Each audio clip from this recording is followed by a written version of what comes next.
We think women need to talk more openly about money because money really matters. It shouldn't be embarrassing or confusing. Join the conversation. We'll be discussing a whole range of topics which will help you get comfortable with your finances. Money Matters, brought to you by AJ Bell. Hello and welcome to another episode of the Money Matters podcast. I'm Danni Hewson and of course I'm joined by Laura Suter. Hi Laura. Hi there. Hello everyone. So we had so many questions from you all about pensions, both at our live event and when we asked for all of your questions on the previous episode of the podcast. So we've decided to draft in the big guns. We've got Rachel Vahey, AJ Bell's head of public policy and a general just pension guru. So she's going to be joining us today and she's going to be talking about an issue that's increasingly important, which is how to keep track of all of the different pension pots we've all accumulated over our working lives and when and how to combine them, and then the times when you should just leave them alone and not combine them. And since we are talking pensions, we thought that we should start off this episode by talking about a massive issue for an entire generation of women who saw the age that they could claim their state pension jump up by 5 years with, in some cases, very little notice. Yeah, so you might have heard of the so-called Waspi women. This was massive news a few years ago and then it hasn't been in the news for a while, or certainly not in the kind of mainstream news. But now, over the past few weeks, we've seen headlines pop up about the failings by the Department for Work and Pension and calls for compensation for this group of women. So we thought it would be worth covering the issue, particularly for those who weren't really aware of it first time around.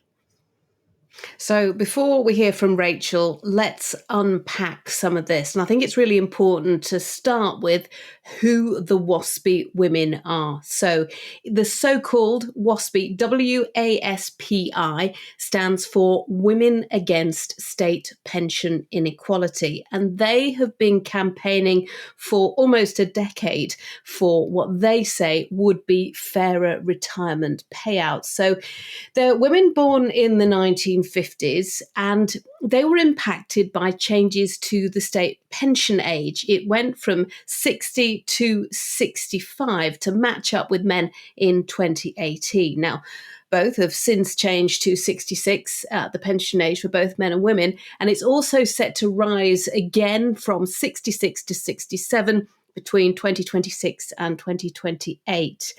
But these women have been campaigning quite vociferously for compensation. They argued that many weren't adequately informed about the big shift because some were actually forced to wait 6 years longer than they'd previously expected to claim the state pension.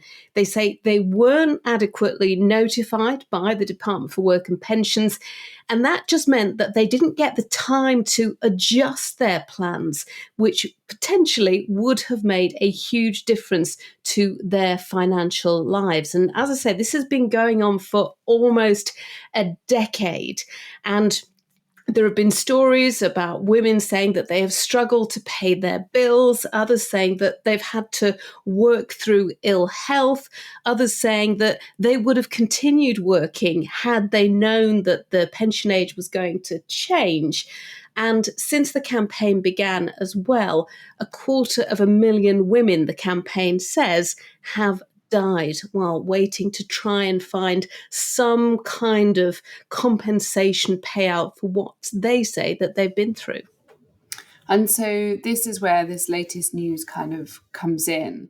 So there's been this contesting about how this process was run, and the case has been considered by an organisation called the Parliamentary and Health Service Ombudsman. And it's actually been considering this case over a number of years. There's been a few different iterations of these ombudsman rulings.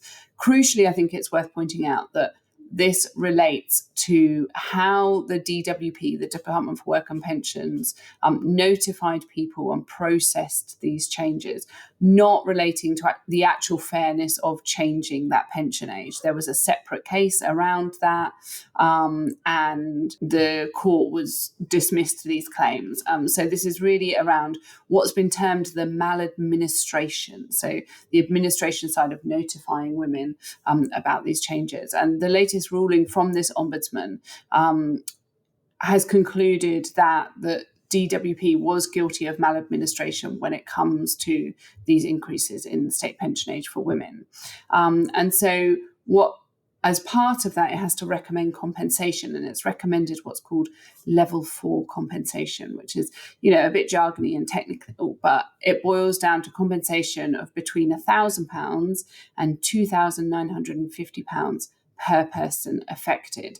Now, if we top that up over the total number of people affected, then that gets to a total cost of between 3.5 billion and 10.5 billion. So a huge range there, of course. And that's a cost, obviously, that the government would have to pay if it complied with this ombudsman rulings.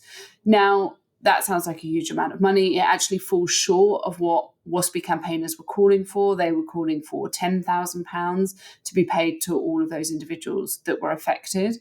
However, whilst it falls short of that claim, it obviously is some compensation that they would get, where at the moment no compensation is promised to them. The difficulty is, and there was a lot of kind of rejoicing around the ombudsman. It's such a tricky word to say, isn't it? Ombudsman's findings.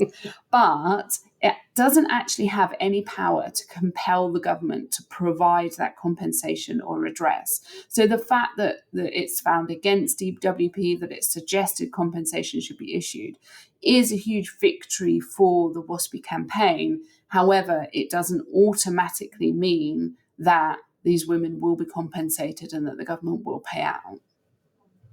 Yeah, because absolutely, the government's under no obligation to follow these recommendations. And as you say, the Ombudsman has no power to sort of force their hand.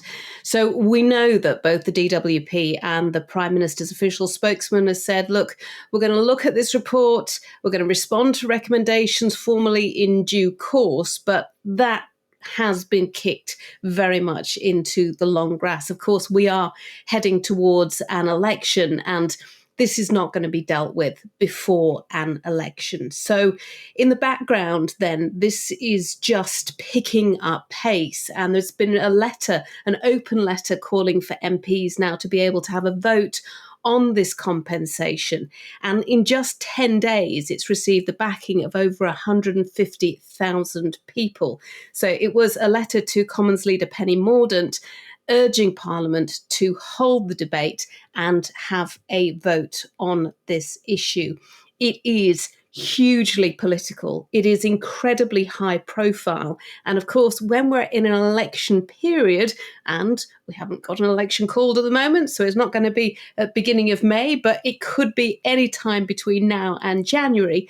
And this is going to be something which is massive. And the issue for whoever is in government afterwards, as you say, is the price tag. We know that the public coffers are looking, well, a little thin, shall we say, at the moment, but it will be a huge election issue. And, if you sort of thinking back to what these women were experiencing during their working lives, because it has sort of triggered a huge debate about whether or not they should be entitled to compensation, because, we're going to see the state pension age increase on our watch. We're not going to be able to retire at 66, maybe 67, probably 68, or maybe even older. But when you think back, Laura, to the kind of careers that many of these women that were born in the 1950s had, the kind of employment lives that they led, it was very different from today. So in terms of the gender pay gap, it was much greater in terms of the kind of roles that many of these women were taking and the kind of pensions that they were able to pay into, the pots that they were able to create. It was a very different world. And that backdrop is sort of what we have to think about when we're discussing this issue. Yeah, exactly. And it's certainly been an effective campaign in terms of the headlines that they've garnered and the progress that they've made so far. But like you say, with a general election looming, both The Conservatives and Labour have said they're reading the Ombudsman ruling, they're taking time to consider it, very much kind of stalling for time territory. And I think it will be really interesting if this becomes a point in the election where the parties have to come out and say what they would do on either side of this, whether they would comply with the ruling, whether they would issue compensation. If they pledge to issue compensation, what level would that be at? Or whether they both try this kind of stalling tactic where they don't grasp the issue for fear of alienating one group or another. I suspect they will try and keep this stance of kicking it down the road for as long as possible until it's confronted. Certainly interesting timing, I think. No one wants to alienate this group of very vocal, very effective campaigners, but likewise, like you say, they're aware that there is a huge price tag attached to issuing this compensation. So it's not something that they can easily whip out. And I think if you're listening to this and think, oh, well, this doesn't relate to me, actually, the issue of the state pension age increasing, like you say, Danny, has an impact on all of us. And so I think you mentioned earlier that the state pension age is due to increase to 67 by 2028, and then it's going to rise again to 68 by 2046, although there are cautions that that could be brought forward, so we'd have a similar case again. And I think we all acknowledge that that's unlikely to be the end of the rises. And so I think it's really important to keep tabs on when the state pension age is, even if you're decades away from retiring, because that state pension gives you a bit of a kind of bedrock, a bit of an amount for your retirement that you can plan your kind of retirement income off. But it is quite tricky. I think if I think about me, I'm in my late 30s. It's kind of hard to think about any timeline for getting the state pension, or even I think my generation feels like maybe it won't even exist by the time we come to retire. So it feels like quite a tricky thing to kind of plan around when there's so much uncertainty about it. And all this talk as well about pensions, it's not just about this particular issue and the rise in the state pension age, but also in terms of how much the state pension will go up by. We've just seen a really chunky increase, and there's been a lot of debate about the triple lock, which is the mechanism which dictates how much the state pension will go up by, which the government and Labour have committed to over the next Parliament. And the expense associated with that, whether or not that in its form can remain. Yeah, exactly. So from April, from this month, we've seen the new state pension increase, and it's now just over £11,500 a year per person. So that's actually a decent amount, and it's seen an increase, like you say, big increases over the past couple of years, thanks to that triple lock. And so for those that aren't aware, the triple lock is the mechanism by which the state pension increases each year, because if it stayed at the same monetary level as we see inflation and prices rise, then it would obviously lose spending power. The triple lock means that it increases by one of three measures. So the first measure is average earnings growth, the second measure is inflation, and then the third measure is 2.5% each year. So if average earnings growth and inflation are below 2.5%, then it rises by that flat amount. What we saw this year is that earnings growth was huge. And so earnings growth came in at 8.5%, and that provided the measure for the uplift this year. Now, this is obviously good because it means that those who rely entirely on the state pension, or majority on the state pension for their retirement income, are seeing it increase with rising prices. However, the difficulty is that it becomes a much larger bill for the government to pay.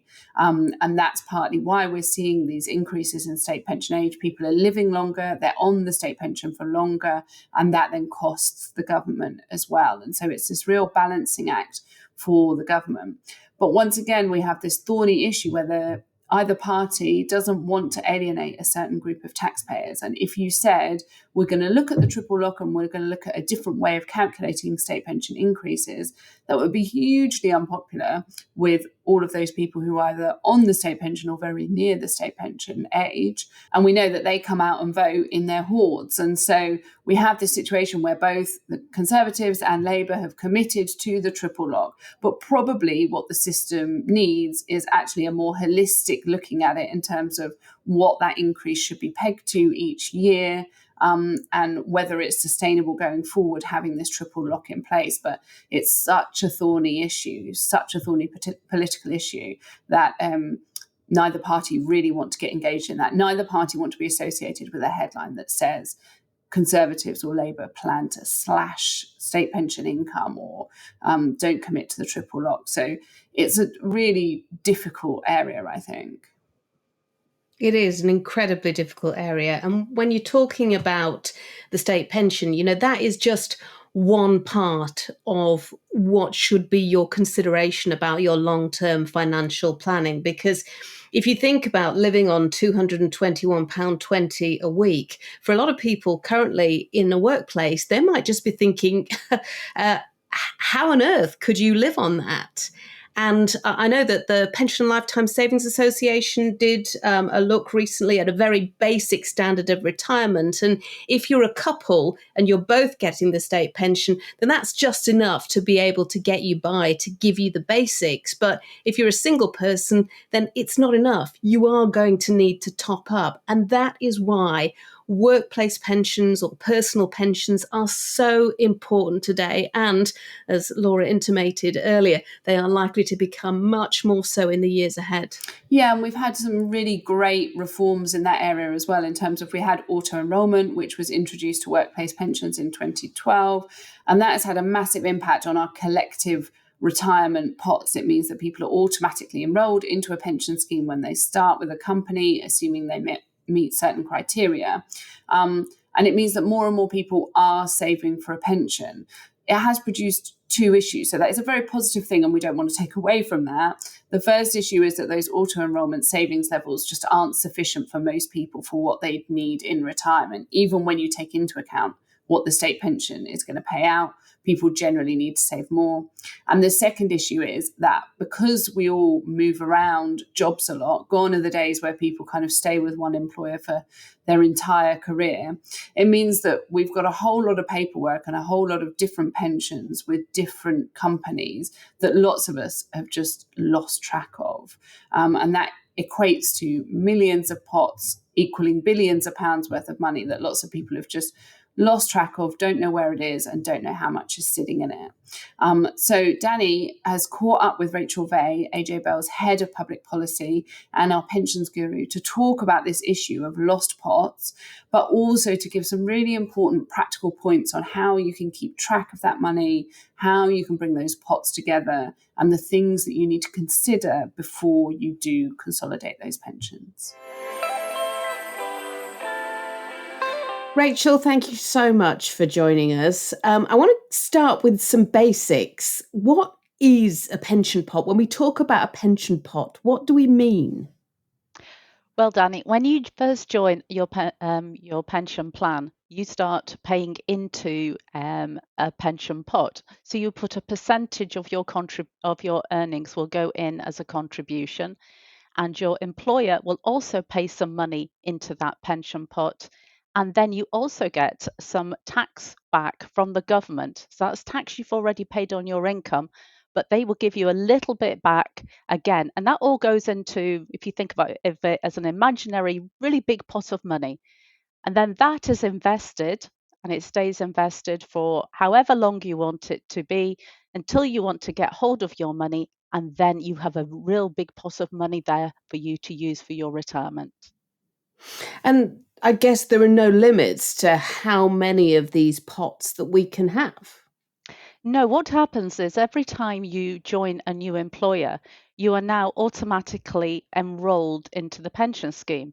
So all that means is that you automatically join the pension scheme. You don't really get a choice over it.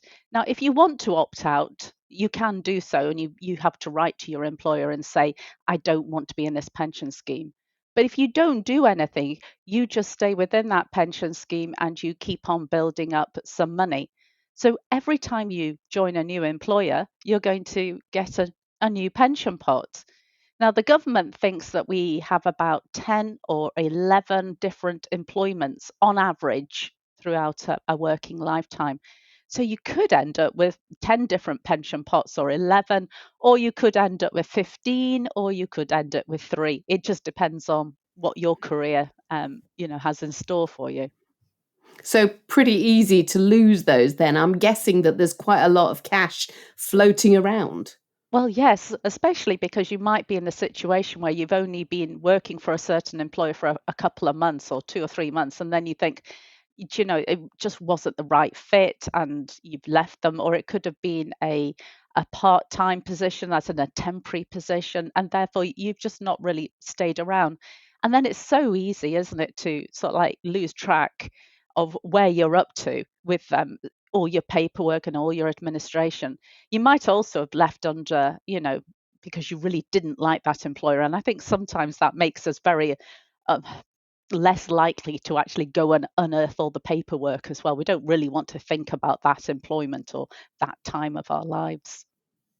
So potentially the pitfalls there are that you could end up having paid into some of these pension pots and the money is just out there somewhere and you don't engage with it. Well, yes, you just leave it because the pension provider might write to you, and they might write to you once a year and give you something called an annual statement. But sometimes that can be quite difficult to figure out exactly what they're telling you, and it could be just full of figures. And you're thinking, well, it's a long time till my retirement, and I'm not really that bothered with this, and I don't really understand what I'm looking at, or I don't completely get what I'm looking at. And if that's the case, you've got, I don't know, 10 of these coming in, you might think, oh, actually, I, I'm not really that bothered about it. I'm not really going to think about it. And you just put it on the back burner.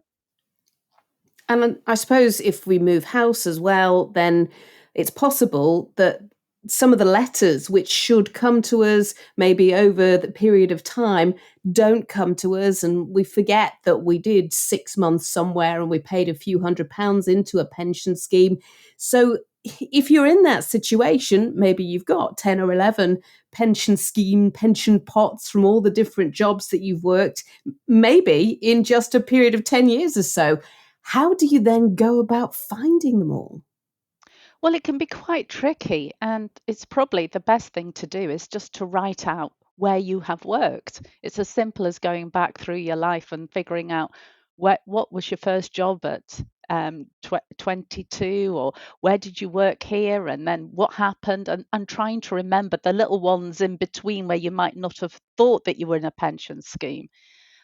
Especially if you were a student, if you're over the age of 22 probably, but you were still a student, or you were doing another job alongside your main one, then you need to just write all of these down and then just check all your paperwork. Now, sometimes these statements are going to come into you by post, as you're right, and therefore, if you've moved house, you probably haven't told your pension provider you've moved house. Most people fail, most people forget to do that. Yeah. So if that's the case, you're not going to get these statements through the letterbox anymore. But a lot of the time, these things are sent out electronically as well. So they're sent out to your email. But again, we all change emails as well occasionally, and we do that to make our life easier. But again, you could have just lost track of them. So think about all your employments. It's almost like doing this is your life on it. You have to just work out every single employment you've had and then figure out if you have a pension scheme that goes alongside it. For some of them, you might not. You might not have been earning enough to be part of the pension scheme, or it might have been before 2012 when you were automatically put in a pension scheme. So you might not have a corresponding pension for every single employment. But I would imagine for most of them, you probably do. And it's certainly worth asking the question. It sounds incredibly complicated if there's more than two or three and you've moved house and you've changed your Yeah. email because you lost your password or something like that. Can you get help doing this? You can. There's a couple of ways you can do it. I mean, you can do all this legwork yourself and try to figure it all out, and write to your old employer to ask them um, for details and things like that. But you could also do something like you go to a pension provider, and some of them offer free pension finding tools. So if you do that and you work with a pension provider, if you just give them the details of all of your old employments and they take that on, they will do the detective work for you. So they will go and find out if you've got a pension with that employer and how much it's worth and where it is and where it's invested and all the details about it. So that could be a really easy way of doing it, and just letting someone else do all that detective work and taking the strain of trying to find those old pensions. And a lot of the time that's connected with an option to combine your pensions, perhaps using that provider that's helping you find them. Why should we combine them? When should we combine them? Because it's not always straightforward. Why should we do it? I think there's a lot of advantages to doing it. Because, as we've just said, managing 10 different pensions can be a real administrative headache. I would hate to be able to have to do that. So I think it makes your life easier and simpler just having one or two different pensions, and then you can just keep track of exactly how much money you've got. It's one of those things that if you have 10 different statements in front of you and you add up the totals of all of them, you might actually be pleasantly surprised about how much you've built up overall. But you don't have this overall picture. So that's why combining them can put you really in the driving seat, because you know how much money that you have got to saved up for your later life, and you can then decide what to do with that money. So there's various reasons why now might be the best time to do it. It could be that you've just joined a new employer and you've just got your, I don't know, your seventh pension scheme, and you go, actually, do you know what? That's just too many. I've done enough. Or it could be a significant birthday, and you might think, actually, I'm getting towards now actually thinking about these sort of things. Or it could be a New Year's resolution, or um, you could have just got an inheritance through, or a windfall of pot of money from somewhere. And you're thinking, well, actually, what am I going to do with this? And investing it in a pension might be a really good idea. But first of all, you probably need to know exactly how much money you've already got and where it is. So all of these reasons mean that it's probably now is a good time to have a look at it and think about how to go about it. But there is a checklist out there. You don't want to be combining all of your pensions. You just need to sort of stop and have a quick think about them and to figure out which ones you want to move. So, because pension plans come in different formats and different ways, then some of them might have exit penalties on them, which means that if you move them, there will be a penalty. So, before you do that, you might want to think twice about that. Also, if you've got a current pension and your employer is paying into that, then you don't want to move that one probably, because your employer will stop paying. And you need all the employer contributions you can get. We all do. So that's the best way of saving towards your retirement, is a good employer pension contribution. So don't do anything to upset that one.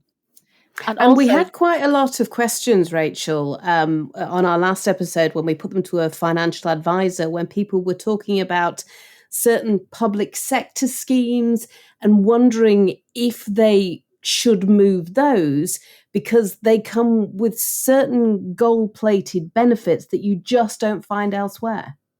yes, those ones are called defined benefit, to use the jargon, and those are really valuable pension schemes. And you will find that you can't move a public sector scheme anyway. They won't let you do that. That's within the rules, that you can't transfer one of those.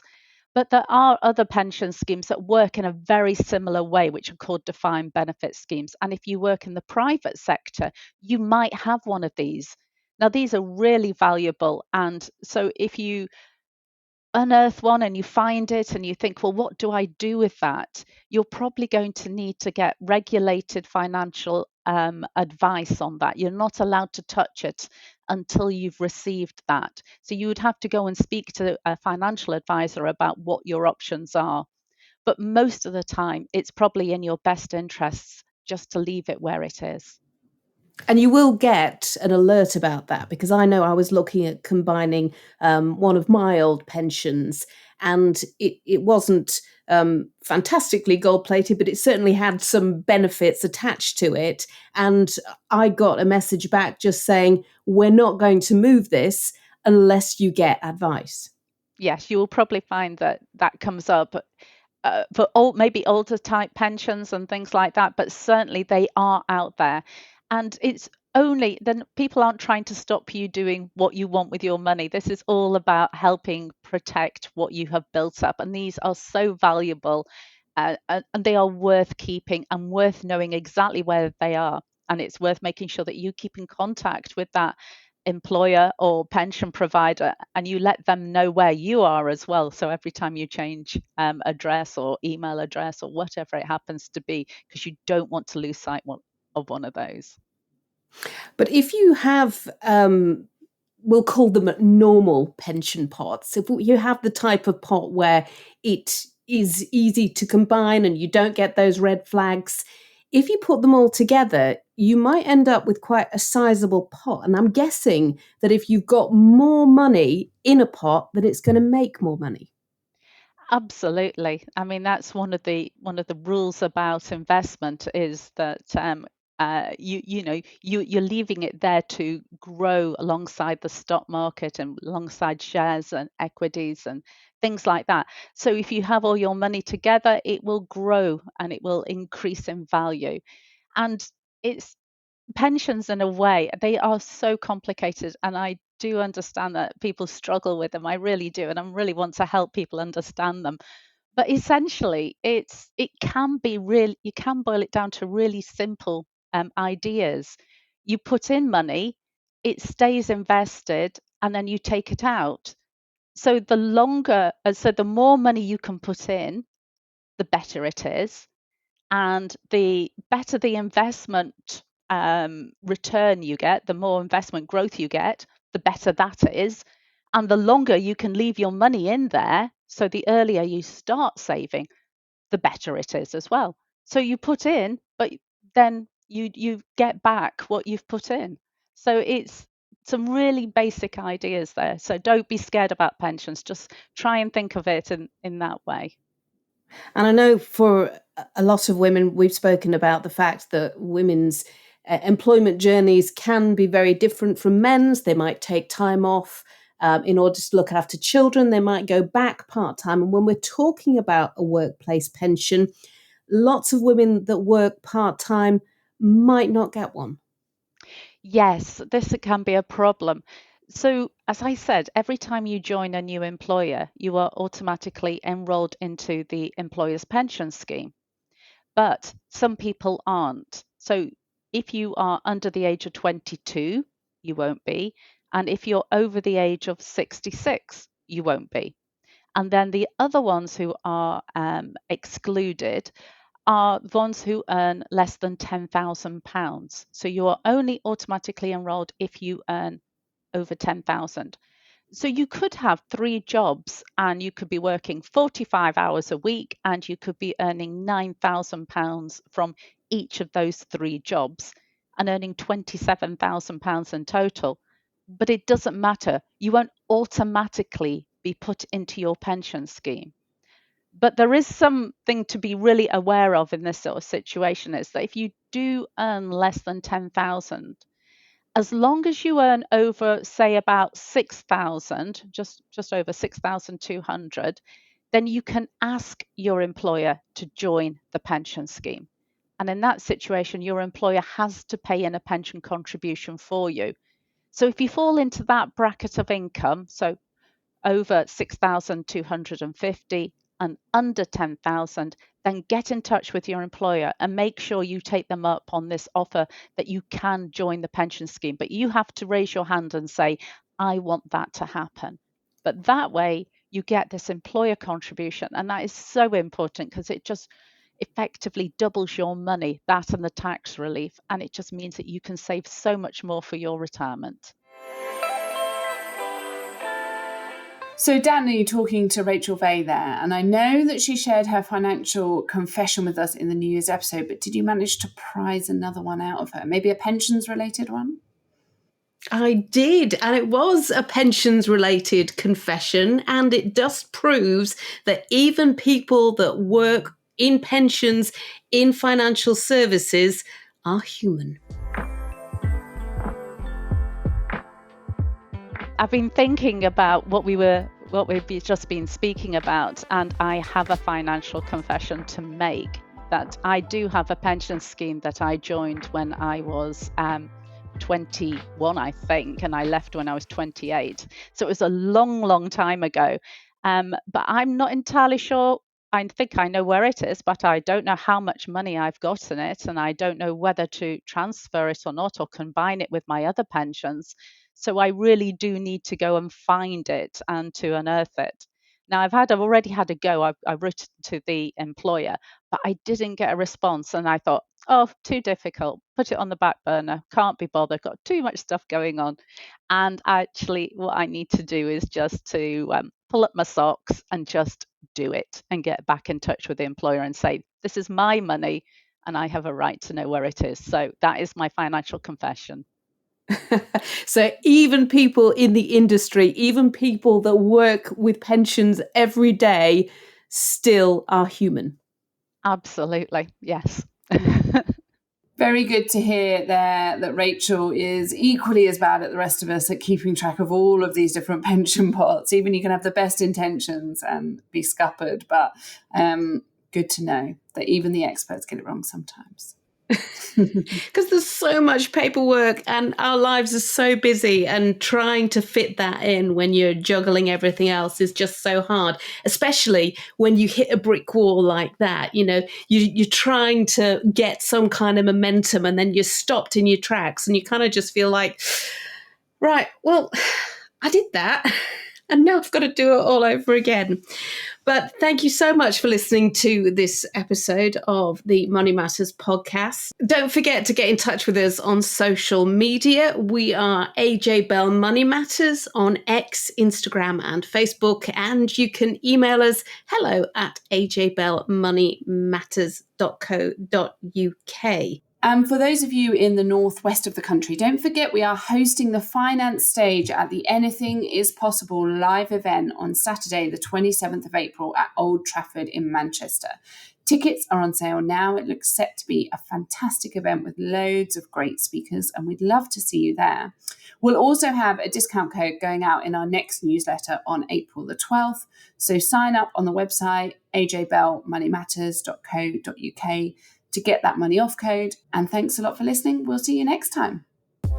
Before you go, please remember this podcast is for educational purposes, and the views expressed don't necessarily reflect those of AJ Bell. The podcast isn't telling you if a certain investment is suitable or not.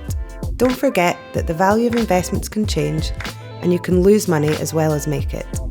It's also important to remember that how you're taxed will depend on your individual circumstances, and rules can change.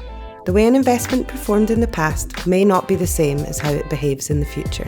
If you want help, go see a qualified financial advisor.